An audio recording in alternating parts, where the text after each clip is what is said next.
અને આ રસ્તો ન બને એના માટે કામગીરી કરી રહ્યા છે આપના કાર્યકર્તાઓ.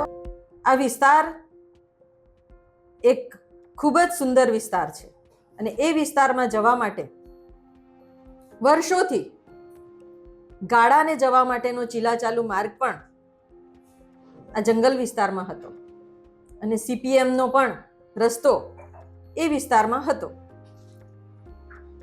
રાજપીપળાથી જવા માટેનો એ જૂનો રસ્તો કે જેમાં ગુજરાત સરકાર દ્વારા મંજૂર કરવામાં આવ્યો અને રાજપીપળાની નજીકનું ગામ જીતગઢ અને જીતગઢથી જુનારાજ સુધીનો 10 કિલોમીટરનો અંદાજિત રસ્તો મંજૂર કરવામાં આવ્યો છે.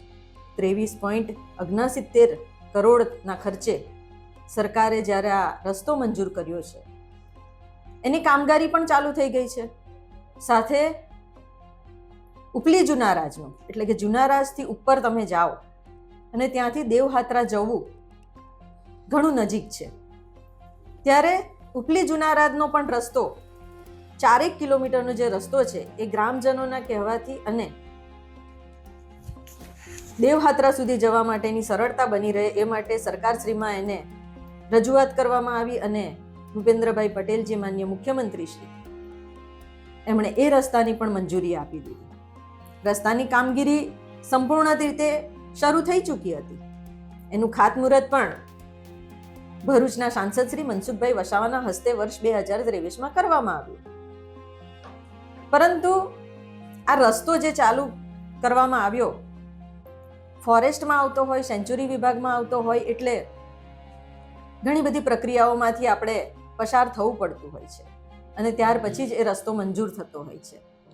રસ્તાને માટે વનભૂમિનું ડાયવર્ઝન હોય કે પછી એનો વનભૂમિ જેટલી રસ્તામાં જતી હોય એટલી ભૂમિ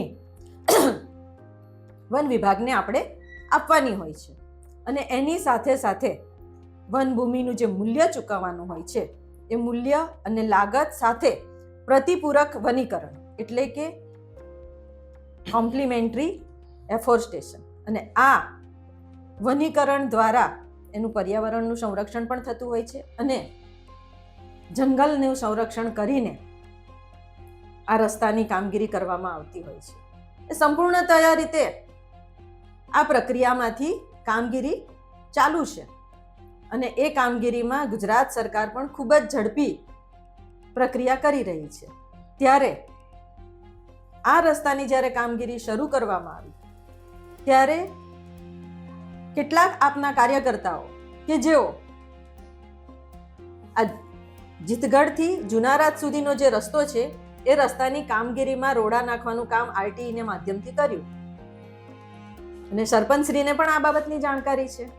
એ બાબતની સમાધાન કરવામાં આવ્યું, આરટીઆઈ ખેંચી લેવડાવવામાં આવી. જુનારાજના લોકોને આ રસ્તો મળી રહે એ માટેની કામગીરી કરી રહી છે ભારતીય જનતા પાર્ટીની સરકાર અને આ રસ્તો ન બને એના માટે કામગીરી કરી રહ્યા છે આપના કાર્યકર્તાઓ.